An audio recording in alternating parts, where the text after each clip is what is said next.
The hole in the ground 2019 की एक Irish Belgian horror film है जिसका निर्देशन ली क्रोनिन ने किया है।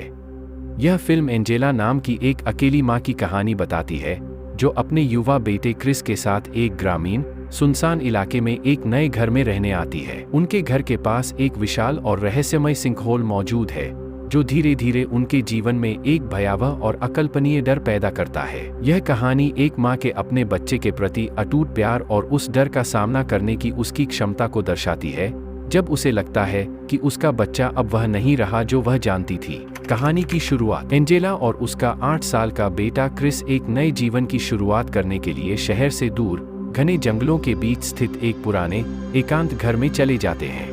नया घर शांत और सुरम्य लगता है, लेकिन आसपास का माहौल कुछ हद तक उदास और अलग थलग है।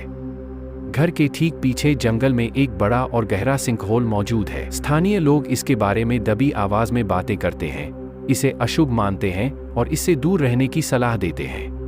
एंजेला शुरू में इस सिंकहोल को एक सामान्य भौगोलिक घटना मानती है और इस पर ज्यादा ध्यान नहीं देती। क्रिस एक जिज्ञासु बच्चा होने के नाते अक्सर जंगल में घूमता है, लेकिन एंजेला उसे सिंकहोल के पास जाने से मना करती है। अजीब घटनाएं शुरू होती हैं। कुछ दिनों बाद एंजेला क्रिस के व्यवहार में कुछ सूक्ष्म लेकिन परेशान करने वाले बदलावों को नोटिस करना शुरू करती है।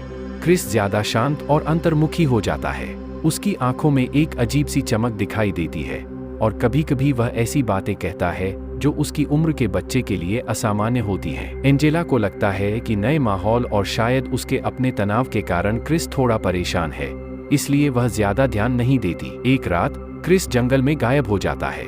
एंजेला घबरा जाती है और उसे ढूंढने के लिए निकलती है।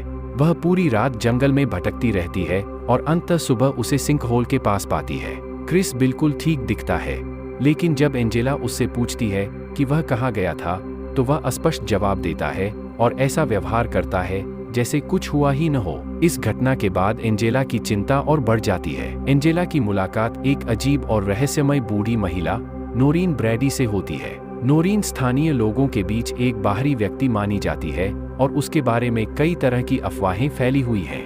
नोरीन एंजेला को देखकर अजीब तरह से प्रतिक्रिया करती है और उसे चेतावनी देती है कि उसके बेटे में कुछ गड़बड़ है। वह स्पष्ट रूप से बताती है कि उसका अपना बेटा भी एक बार जंगल में गायब हो गया था और जब वह लौटा तो वह पहले जैसा नहीं था।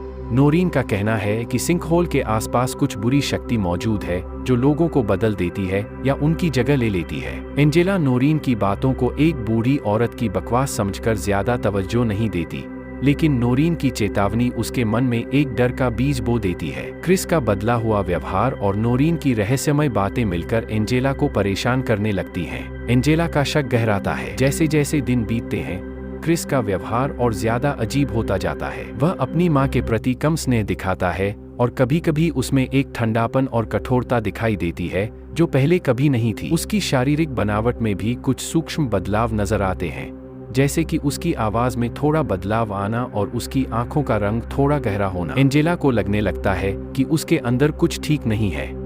एक रात एंजेला क्रिस को सोते हुए देखती है और उसे लगता है कि उसका चेहरा बिल्कुल वैसा नहीं है जैसा उसे याद है। उसे एक भयानक संदेह होता है, क्या यह सच में उसका बेटा क्रिस है? क्या उसने सच में अपने असली बेटे को वापस पा लिया है? और अगर आप लोगों को ऐसे ही रोमांचक मूवीज के बारे में जानकारी लेनी है तो हमारे चैनल को सब्सक्राइब करके बेल नोटिफिकेशन को ऑल में क्लिक कर ले ताकि ऐसे ही नए मूवी के जानकारी आप लोगों को हमेशा मिलते रहे। धन्यवाद।